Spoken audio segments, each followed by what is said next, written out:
the record? Okay. I could always find it except when, I get when you. we're not practicing. Yeah. I know, I know. Technical difficulties, please stand by, right? So I'd like to say good evening to everyone, and thanks very much for inviting me to speak with you here at SoCal KTC. I'm Kathy Wesley, and this is our book, Joyful Wisdom. Look at how much progress we've made. We're getting down near the exciting conclusion of the book. We're taking it kind of slow. We're taking it at a relaxed pace so that we can study up on what Mingyur Rinpoche is talking about in Joyful Wisdom.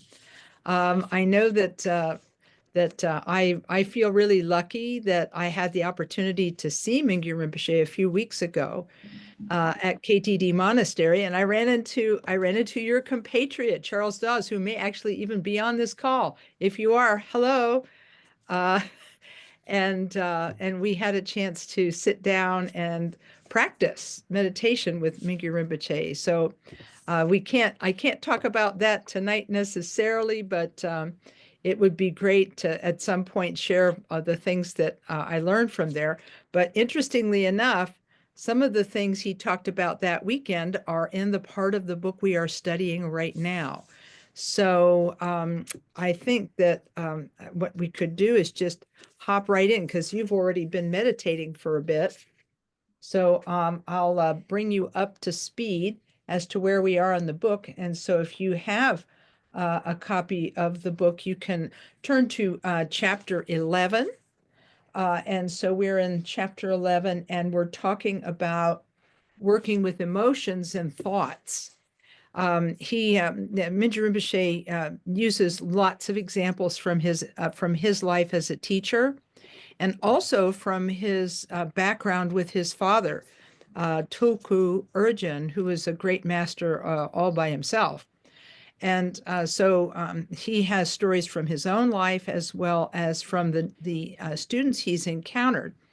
And between these two sources of information and his own vast knowledge of Dharma and his vast experience in meditation, he's able to design for us meditation methods that help us to see through our mental afflictions and in a methodical way how to begin to work with and find and make our mental afflictions workable. Those of you who have studied, who are studying the 7-point mind training with Lama Adam, you'll know a little bit about how this works, because in the 7-point mind training, there's the slogan, 3 objects, 3 poisons, 3 seeds of virtue. And the slogans, which were written in the 12th century by the Tibetan master, it just went out of my head, Chökyi Yeshe Dorje. These 59 mind training slogans are a method for looking at and working with mental afflictions. And they rely on one thing, and that is self-awareness. How do we know when we are feeling something? So I'm going to say a couple of words about that. It's not in the book. Sorry about that, Mingyur Rinpoche. I want everybody to see your face. It's not in the book exactly in this way, but I want to take a couple of minutes to explain this. Because I was talking with one of the presenters at KTD, and we were talking about the process of noticing when we're feeling something. And Mingyur Rinpoche talks about this in his book also.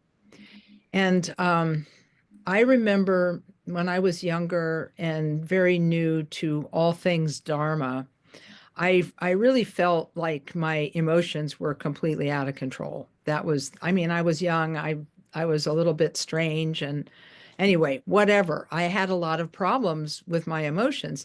And it wasn't until much later that I began to realize that part of my problem was that I didn't know I was having them. And I know that sounds a little silly, but sometimes I would be several minutes into telling somebody off before I even recognized that I was angry. I had jumped onto the storyline of this is a bad situation, that person's to blame, and I got to get them.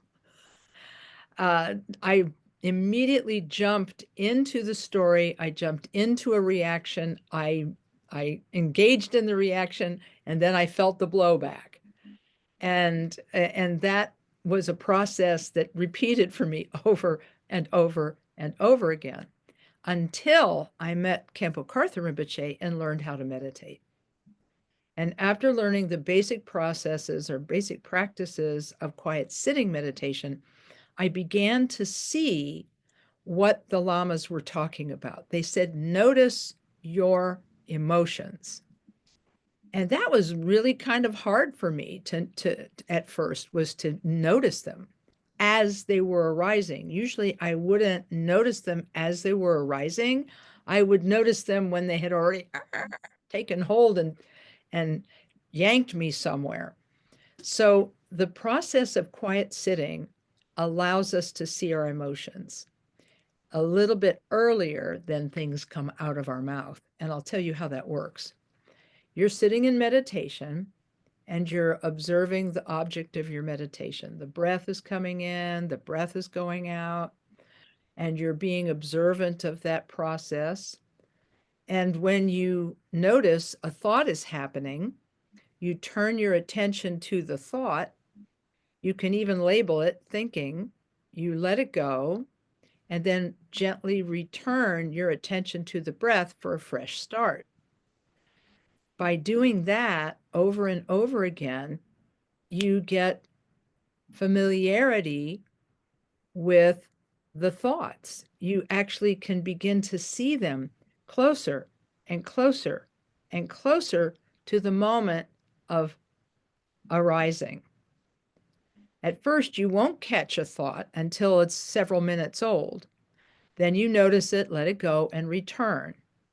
Maybe over time, you'll shave a few seconds off of that several minutes. You'll shave some seconds off of it and notice the thought a lot closer to the point of arising. And that is what we are counting on when we are working with emotion. The same thing. We're counting on noticing the thought. Now, for a lot of people, Mingyur Rinpoche mentions this in his book. Mingyur Rinpoche says, for a lot of us, we will notice a thought when we begin to feel a sensation somewhere in our body. And he said this is helpful because it allows us to notice more rapidly than we would if we weren't aware of that feeling in our body. He said sometimes you'll feel it in your chest. Sometimes you'll feel it in your jaw. Sometimes you'll feel it in the back of your head. You will begin to feel a sensation of discomfort. And that feeling of discomfort is really, in a way, the not exactly the ignition of the thought, but it's the first reaction to the thought. Those of you who have attended this series of talks about Mingyur Rinpoche's book know that I bring in other resources to talk about. And you'll remember when I brought in Pema Chodron's book, No Time to Lose, which I've heard has just been reissued in a new edition called Becoming Bodhisattvas. I highly recommend it. In her book, now titled Becoming Bodhisattvas, Pema Chodron talks about Shantideva's famous book, The Guide to the Bodhisattva's Way of Life. And one of the principles she begins to explain in her commentary is the Tibetan word shenpa, or being hooked by something. And this idea, shenpa, means literally it means to be hooked by something. It actually is, it's talking about the moment when our self-fixation meets a phenomena. Our self-fixation, our idea of who we think we are, has met something and not liked it, or met it and liked it a lot. And usually what will happen after this moment of Shenpa is that we will get these sensations in our body.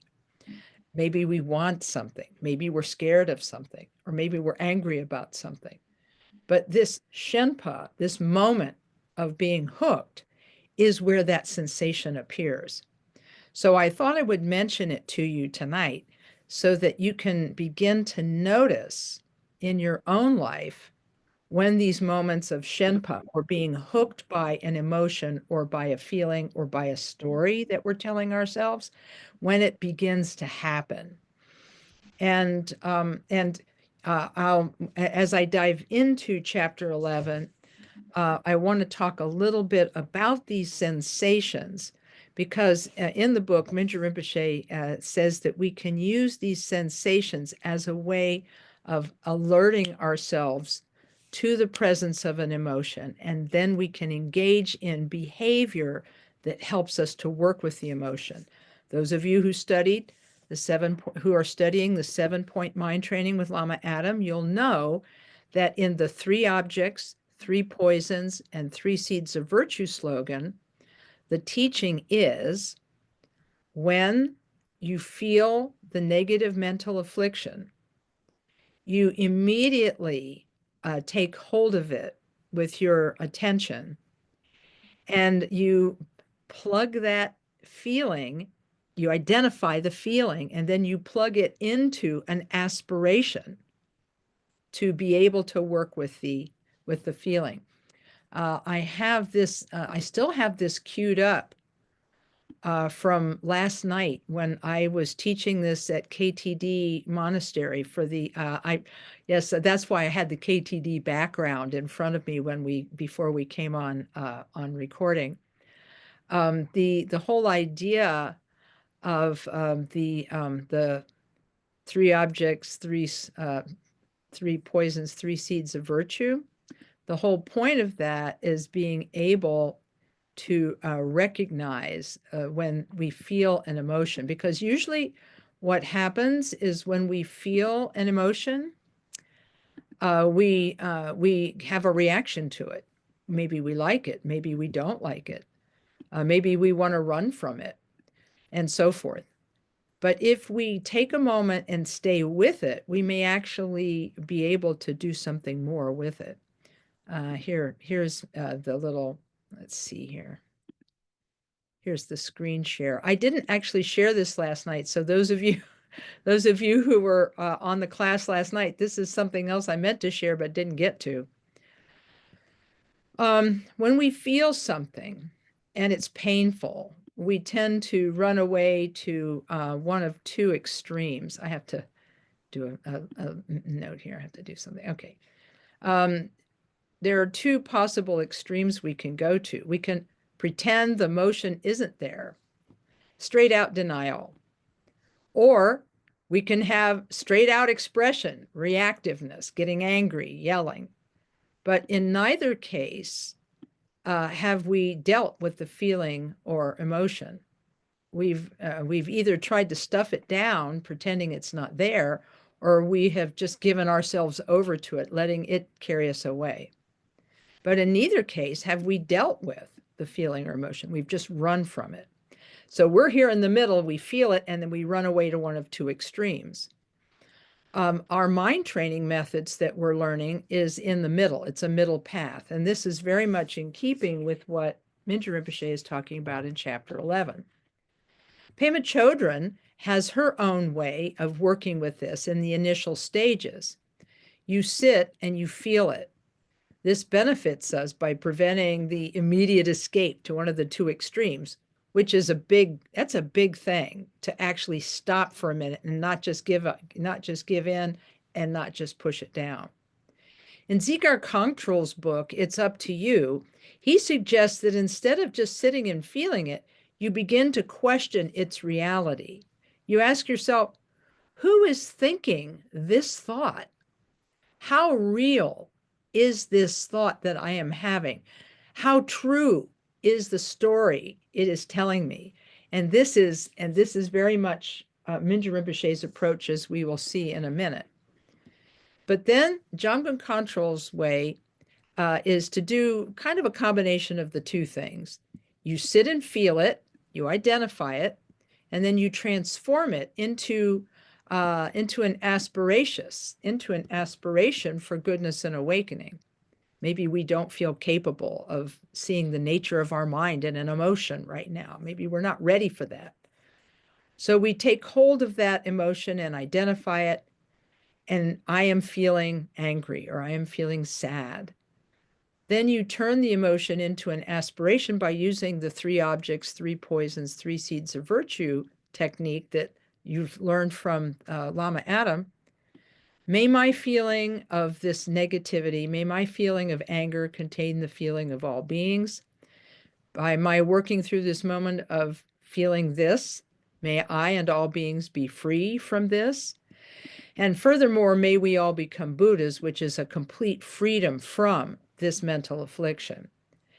So I wanted to just mention this because I wanted to take a moment, since Mingyur Rinpoche's teaching in this particular chapter dovetails very nicely with what you're learning in mind training.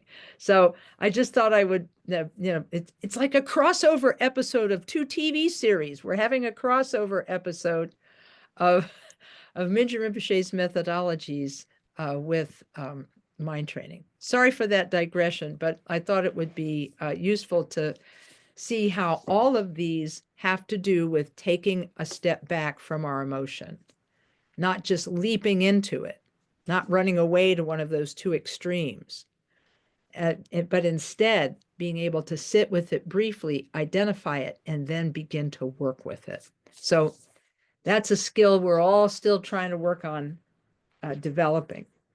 So that takes us to chapter 11, page 239 this is the hardback, but I'm assuming the paperback is the same. And the title of the section is Breaking It Down. Mingyur Rinpoche is going to talk to us about a 3-step process for working with emotion. Because I want to go through this slowly rather than quickly, we're going to go through part 1 tonight. And then the next time we talk, we'll go through part 2 and part 3. So that's how we're going to break it down. So he starts as usual with a quotation. The primordial purity of the ground completely transcends words, concepts, and formulations. In other words, the primordial purity of our Buddha nature, the primordial purity of our basic natural mind, or the primordial purity of our basic awareness, completely transcends words, concepts, and formulations. So in other words, you can't describe the nature of mind, but you can experience it. So that's from Jamgon Khantrul the Great, who wrote the Lojong book that you're studying, Great Path of Awakening. So Mingyur Rinpoche starts with a vignette. He starts with an anecdote about a woman who attended a series of his teachings, and in her interview, she was talking about the story of her life and how she felt sad that she had never been able to have a lasting relationship, and that she felt a longing for a lasting relationship and was kind of sad because she thought she'd never have one. So in other words, she felt like a failure in her life because she couldn't have a lasting relationship. So he began to ask her questions. As a good teacher would, he asked her questions. He said, continuing this line of questioning, uncovered a variety of different thoughts and feelings, including memories of her childhood, where her mother told her that she was ugly, and her adolescence, not being invited to dances or parties. And there was, he said, in fact, an entire storyline beneath her longing for relationship. And when this storyline was broken down into its various parts, those moments of emotion, the heaviness of her longing began to lift. So in other words, as he questioned her, she began to talk about what were the factors of her feeling this? Her mother, the things said to her, her not being invited to dances and parties and so on. And she said, and he said, then it didn't disappear. Her sadness didn't disappear right away, but in those moments, it became a little lighter and easier for her to bear because she was actually being with the feelings that underlay the story. She was being with them, that moment of sitting in the emotion that Pema talks about. It wasn't the overwhelmingly huge, solid, and muddy rock that she had originally been carrying around. It was really more a bunch of stones clumped together in a way that looked like a big rock. And so she said she slowly and spontaneously, as she was speaking to him, began to apply method and wisdom to her sadness. He said this is a critical point, being able to apply wisdom and method to her sadness.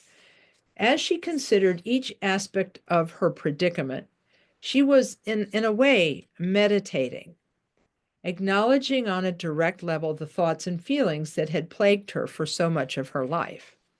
This is something I'll share with you from the weekend with Mingyur Rinpoche. He said, what turns something into meditation is two things. He said it is view and intention. So I want you to kind of make a note of that. View and intention. And he said this is what makes the difference between something being just mundane and something becoming meditation is, and that's what she obviously was doing in this moment, is that she was actually acknowledging on a direct level the thoughts and feelings that she was having. She was getting a view into what was happening. He said, as she acknowledged these stories and these feelings, some of the judgment that she had held about these thoughts and feelings, judgments against herself, began to lift, and she was able to break them down into smaller and smaller pieces. And over the course of the discussion, she experienced, at least momentarily, a shift in her perspective. She wasn't someone trapped within the mirror of her loneliness and her longing. She was becoming the mirror. In other words, she was taking a different view of what was going on. She was observing the story rather than being the victim of the story. She said toward the end of the conversation, she let out a small sound and said, I just had a thought. Maybe my mother felt the same way. Maybe she felt ugly. Maybe she felt unlovable. I don't remember ever seeing her be happy or smiling. I don't remember seeing my parents laugh or embrace or even kiss. And those other kids I grew up with, the popular ones, the ones that got invited to dances and parties, well, what about them? Were all their lives that great?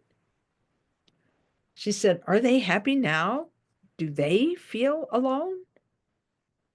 And Mingyur Rinpoche then says it was extraordinary watching her walk herself through the process of breaking down that giant, heavy rock of loneliness into the smaller parts.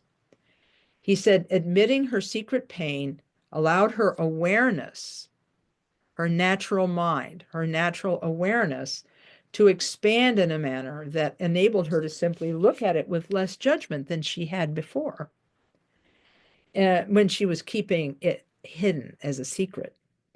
In turn, that awareness helped her to break the pain into smaller pieces. That new perspective, that sort of global perspective, helped her break things down so it didn't seem so big and so fixed.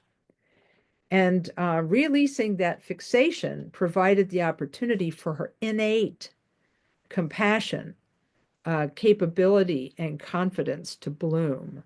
So again, when you stop clamping down on something, and you begin to let up, then ideas, creative ideas and creative solutions can suggest themselves. This is something he's been saying throughout the book. And he said she had actually transcended. She didn't feel lonely, unloved anymore. She began to experience a connection to those other people. And then, hang on, and yeah, connection to others that transcended desire, jealousy, and fear. She was no longer jealous of them because she wondered, like, what kind of lives are they having? She befriended her pain instead of running away from it, right? Or instead of objectifying it or being a victim to her pain. She befriended it by asking it questions like, how are you? And how did you get here? And in so doing, she arrived at insight and empathy.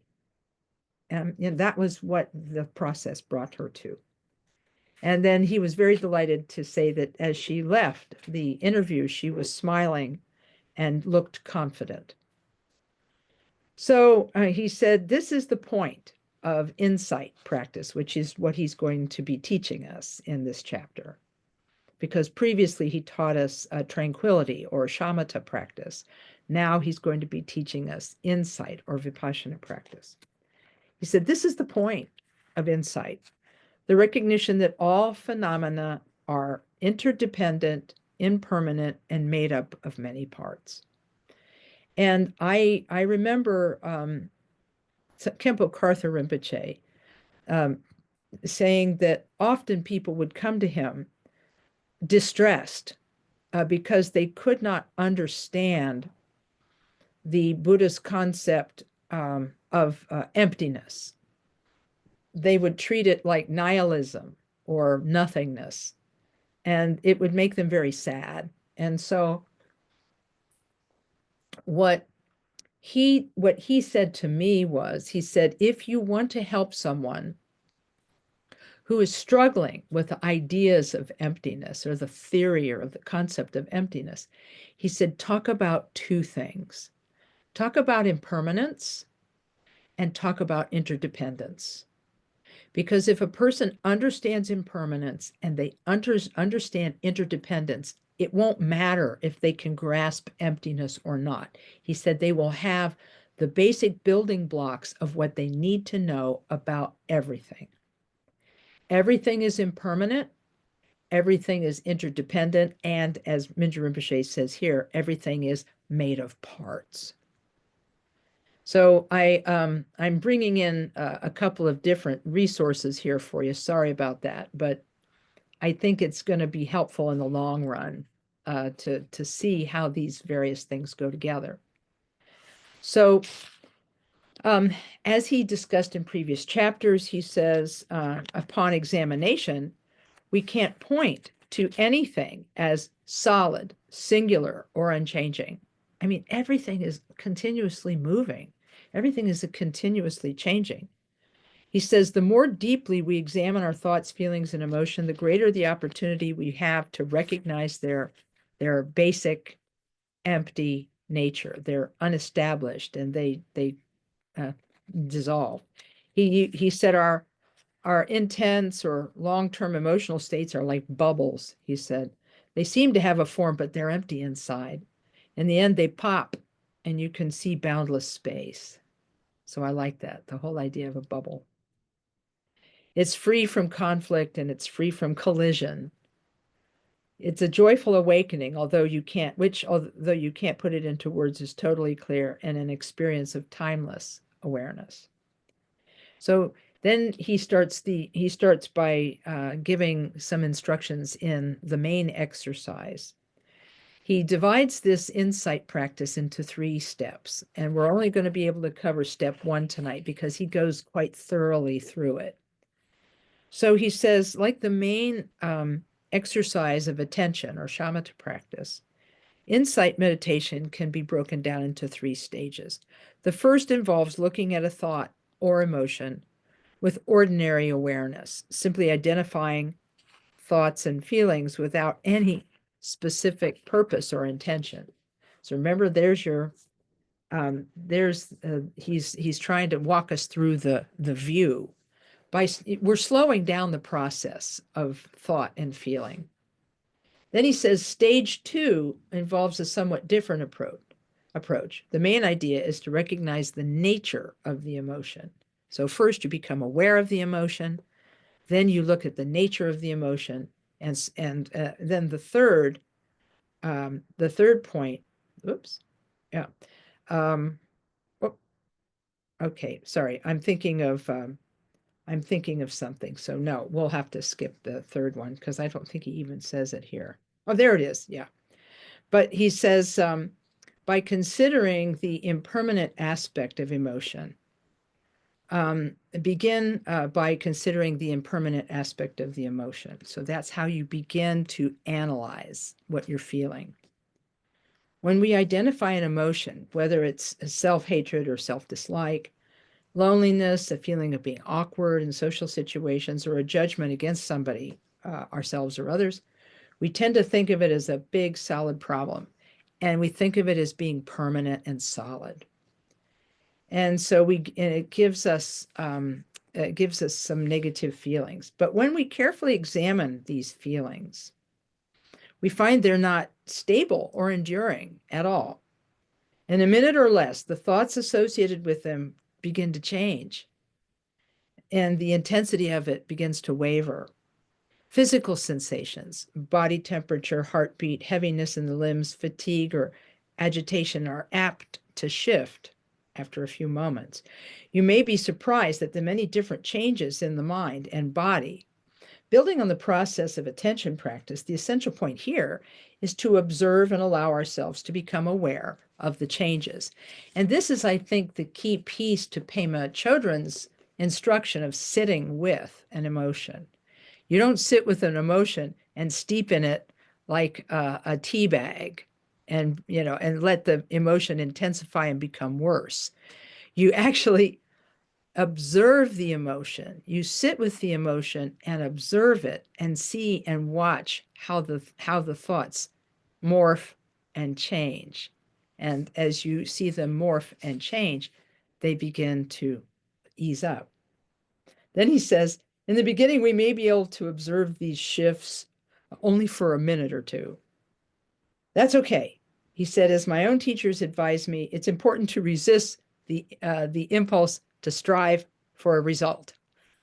So he's telling us, be with the process, trust the process, but don't try to second guess what you're doing and try to make some kind of result happen. He says you have to resist the temptation for that. Building on the process, the process of attention, the essential point is to observe and allow ourselves to become aware of the changes. So that's the first step. He says the main point of recognizing impermanence is to simply notice that thoughts, feelings, and physical changes are always going on. They're not static. They're always moving. Then he says, after looking briefly at the impermanent nature of the emotion, he said, consider the idea of whether they are a single thing or many things. And he says, as mentioned earlier, we tend to think of an emotion as something solid, big, and inherently existing. But if we look closely at it, for example, anger, we can see it's a combination of words or thoughts. I am angry. I hate that person. That was a horrible thing for them to say. Number 2, there's physical sensations, pain, tightness in the body, the image of the cause and the image or of the cause or the object of our anger. So there's a bunch of things going on at once. It's not just one big thing. It's like this thing and this thing and this thing. He says if we separate all of these out, where is the anger? Is it possible to experience anger without words, thoughts, physical sensations, and so on? He says, or to take a different approach, suppose we look at the object of anger. For example, the person who says something we don't like. We can ask, what's making me angry? The person who said the words themselves? We may think, I'm angry at a specific person because of what he or she said. But if we take a moment to break down our response, we allow ourselves the opportunity to reconsider and take a second look. Bad words. He's thinking the thoughts. The bad words came from that person's mouth. So should I be angry at their mouth? That person's mouth is controlled by their muscles and their brain. Should I be angry at the muscles or the brain? Are the muscles of the brain motivated by that person's emotions or their intentions? Should I be angry at those?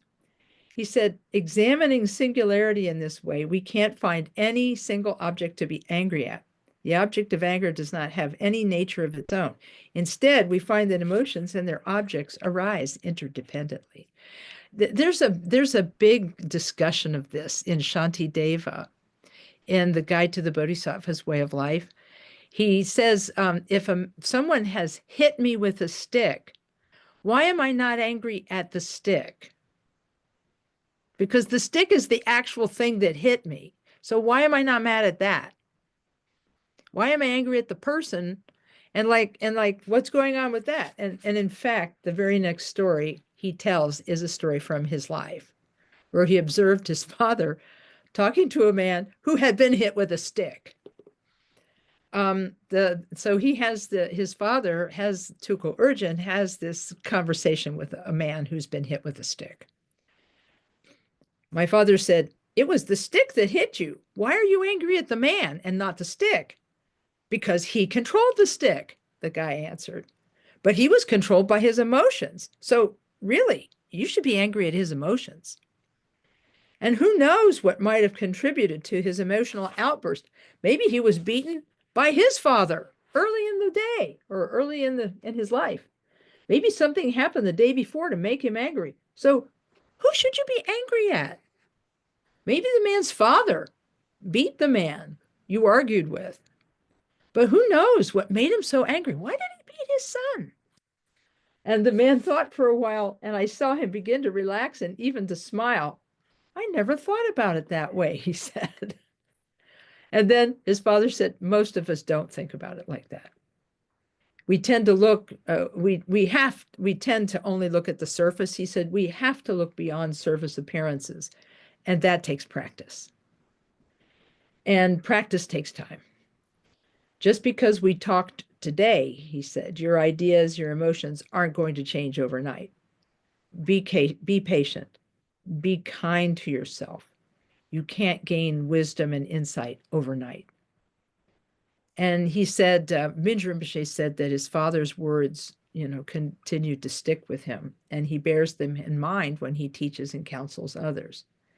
And he says the main exercise of insight practice consists of examining the impermanence and interdependence of our emotional responses and the objects and of the multitude of objects that are part of our emotions, people, places, situations.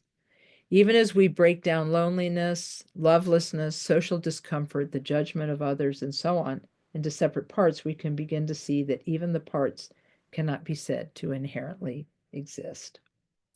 And that's the goal of insight practice, to break down the illusions that we have, to break down the illusion of permanence, the singularity of something, and the independence. We think that things are solid, real, permanent, and unchanging. And so we have to stop, back up, look at it from a different viewpoint, and begin to see how things really are. I remember when Khenpo Karthar Rinpoche first started teaching, he divided everything into a pragmatic set of two things. He's either talking about the relative truth, which is the truth of how things appear, which was this man's experience. He appeared to be beaten by another man with a stick for no reason, and he was so angry he couldn't control himself. And that was the truth of how things appeared for him. But then the truth of how things really are was being shown to him by Tulku Urgyen by the questions he asked him, allowing him to break down what had happened into parts that were more manageable for him to work with. He said, if we look at an emotion this deeply, eventually we will arrive at the conclusion that we can't find any permanent, singular, or independent factor. The emotion or its objects may dissipate with this practice. More importantly, as we approach our thoughts and feelings with insight, we can discover the nature of emotion and unlimited clarity and freedom. Again, that spaciousness, which allows us to be creative and find solutions that's previously unrecognized. To be able to choose our responses, to loosen the boundary between experience and experiencer, he said, what a discovery. And then he talks about a Tibetan example of a person in a wide-brimmed hat trudging up a mountain and feeling such relief when they get to the top of the mountain, take the hat off, and they feel the breeze. He said, that's how we are. We start out being overwhelmed by something and blocked, all around. But then when we begin to let things go and begin to see how things really are, a lot of that dissipates. He said, a note of caution. Now we're on page 245, coming to the end of the exposition here. He said, a note of caution here. He said, the sense of freedom and awareness that you achieve through these moments of insight practice may last only a few seconds. A gap in the more or less continuous flow of our conceptual thinking. He says, don't worry that they're so short. Though the gap may be short initially, it actually represents a glimpse of the natural state of mind, which he calls a union of emptiness and luminosity. Here he says emptiness and clarity. Over the couple weekends ago at KTD, he talked about it as being emptiness and luminosity. He said all of these experiencing factors are appearances and so forth. They're the display of mind's natural luminosity. Then he says with practice, this moment of release will get longer and longer. As with attention practice, the third stage of insight meditation involves a little bit of analysis. When you look at the results of this practice, you may experience, as with attention practice, 3 possible results. First, when you look at an emotion, the first thing is it may actually dissolve right away. When you turn your attention to the emotion, it may actually dissolve into the boundlessness of your awareness for a short period, maybe just a few seconds. Then the emotion will return, maybe even more intensely. You may think, I'm still here, feeling that emotion. What's the point of trying to see the emotion as empty? That's normal, he said.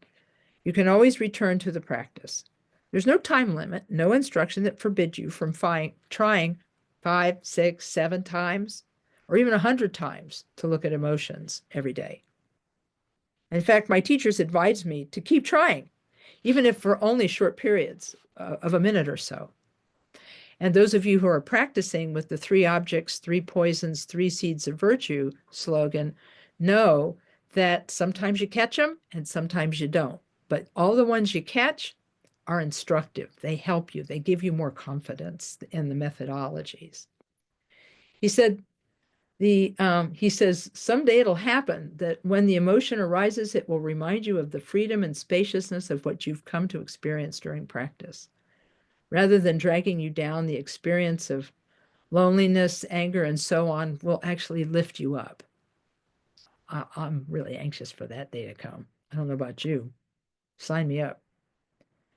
The second possibility, when you practice looking at your emotions, is when you apply insight practice for a short period of time, the emotion may actually become more intense.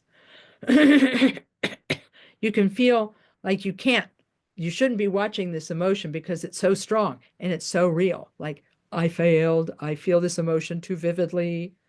Then he said, that's okay too. It's actually a sign of enhanced clarity. Oh, thank goodness, it's something positive. Don't try to get rid of the emotion. See all the different parts. Start taking it apart. See how they change. See how impermanent they are. It may not exactly become insight meditation, but it will be a more profound practice of attention. So if it becomes more intense, just start looking at the parts of it and what makes it up. And then as you take it apart and look at the various parts of the feeling, then he said it should release a little bit at least. Then the third possibility is that when you look at the emotion, it stays the same. It neither lifts nor gets worse. You may see emotion and emptiness at the same time.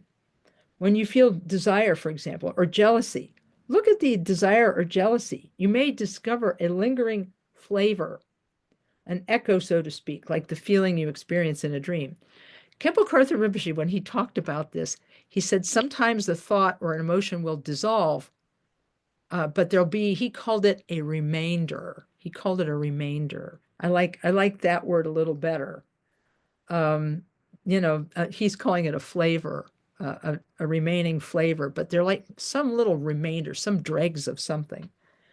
A traditional Buddhist metaphor likens such an experience to seeing a reflection in a puddle or a mirror. You can see the reflection, but you don't mistake that reflection of yourself for yourself. According to my teachers, this is the best result, a sign of having liberated an emotion. Although you may still sense it, you have a clear understanding of its empty nature. So that's when it neither, it's the emotion stays the same, it doesn't dissipate and it doesn't get worse. But you, he says that when you look at it, you may discover there's this remainder, an echo, so to speak. And so there you have it. That was a lot, sorry. But I wanted to, to cover only just this first part tonight because it's going to be a lot to try to cover all of it because there's 3 parts to this insight practice. So we've just covered tonight, we've covered the main exercise, which is paying attention to the emotions and beginning to look at them with an eye toward their impermanence and their interdependence. So we've got about, looks like about not quite 10 minutes.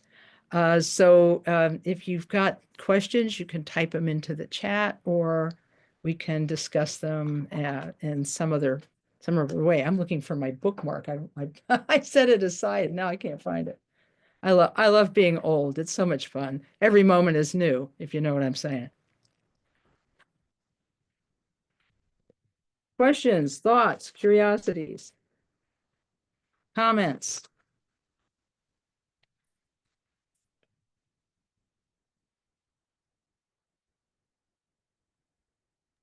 I think we should make a t-shirt that says on the front, impermanence, and on the back, interdependence. And nobody will exactly know what we're talking about, but we'll know. I think it's great. I do too. I think it's kind of cool. Can you share, if we have like 5 minutes, can you share like perhaps one of your favorite takeaways from when Mingyur Rinpoche was at KT? Okay. Yeah, I could do that. Yeah. It's just a few minutes, right? Yeah. Let me see. I was looking over my notes tonight and in anticipation of this. I think the biggest takeaway is that becoming aware of our awareness and seeing its role in experience was like the coolest thing. Because right now we objectify everything so much. He says, he started out the presentation by saying, in Tibetan Buddhism, there are 3 traditions, big traditions of meditation.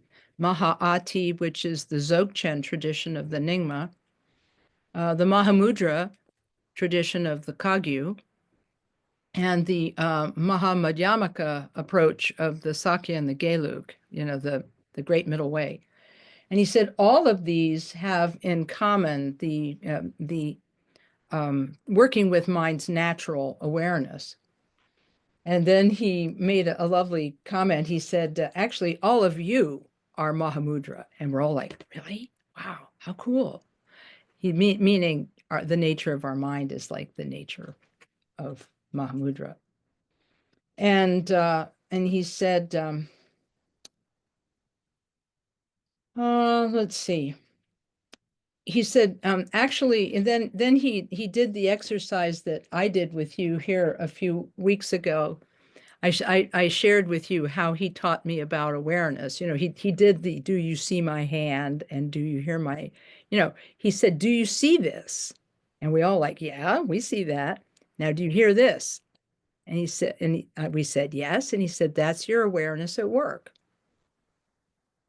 You're aware that you see things, you're aware that you hear things, but you can also become aware of awareness, which is a different way of experiencing ourselves. It's experiencing ourselves without a story of any kind and being able to rest with our mind. He said, so actually, he said, Mahamudra is very easy, but that's a problem for us. He says, it's too easy. It's too easy. He said, we tend to think, oh, if I just didn't have all this yada, yada, blah, blah, blah in my mind. He said, we thought maybe we would be able to meditate. He said, but the nature of your mind is, you can also see the nature of yada, yada, blah, blah, blah. You don't have to like get upset about, yada, yada, blah, blah, blah. You don't have to get upset about it, because if you just rest with it with view and intention, eventually it subsides and you get to rest with mind. So I would say that was kind of the coolest thing. And the other coolest thing was talking about the twofold nature of mind, the descriptors that everybody gives, that it's empty, luminosity. That was really lovely, because later, as I was rereading the Great Path of Awakening, Jamgon Khantrul talks about the emptiness aspect as being, mind doesn't have a material form. It's not made of matter. But even though it's not a material thing, it's not nothing, because it's the ground for all of our experiences. And that it's the ground or the source for everything that we experience. And I thought that was, it's kind of like mind blown. So that I would say those are the two biggest takeaways, is that awareness is key. Awareness is empty luminosity. And if we can train with it and learn it and practice the view and the intention, lots of things can become meditation. We don't have to like draw a line and have meditation over here and daily life over here. We can actually merge the two. He said, because if you can be present with anything, and this goes back to folks who will have read Thich Nhat Hanh, who had a washing the dishes meditation where you're just present with washing the dishes. Mingyur Rinpoche said that kind of activity can become meditation if you can apply view and intention. So those are my two big takeaways, but we can talk about particulars later. I may have to restudy, but it was cool. So that brings us to the end of our time. So that's pretty amazing. So let's sit quietly for just a moment before we dedicate the merit. I think that would be kind of a fun thing. Let's see, my meditation chime is hiding over here. I'll grab it.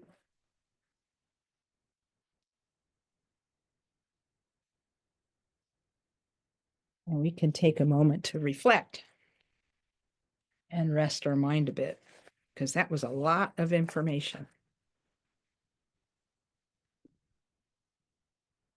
And yet it's talking about something that's so close to us. It's as close to us as breathing, Okay. So I'll ring the chime, and then we'll sit for about maybe 2 minutes. Yeah, I think that would be good. So we'll sit for a little bit and just let our mind rest. You can practice any form of meditation you like, or just let your mind rest.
Thanks for sitting with us tonight and being here and bringing your goodness to this evening.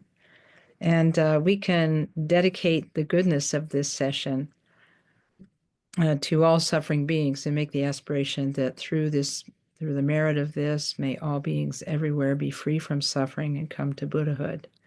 And coming to Buddhahood, may they emanate in all directions and benefit sentient beings endlessly. We dedicate the goodness with this thought in mind.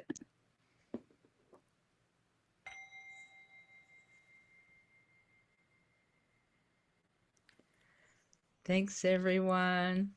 Thank you, Lama Kathy. Yeah. Okay. See you next time. See you next month. See you, everybody. Thanks, everyone, for being here tonight. Stay tuned for next week when Charles Dawes comes on and talks about his experience at KTD with Mingyur Rinpoche. It will be exciting. Great. Thanks, everyone. Take care. Good night. Jody, Thank you. Jody, quick question. Is One Charles thing. Talk going to be on Zoom or is it in person only? No, it'll be on Zoom. It'll be our regular Sangha gathering next Thursday evening. Oh, I thought it was the 17th. I guess I misunderstood. Oh, wait, is misread it. did I misread it? Wait, let's see. Maybe I'm wrong. I don't know. No, I think the 17th is when he has his Sangha meeting in the desert. Oh yeah, he does the desert, right? He has his month. Okay. It's gonna be yeah, it's gonna be on the 22nd. Oh, okay. Thank you.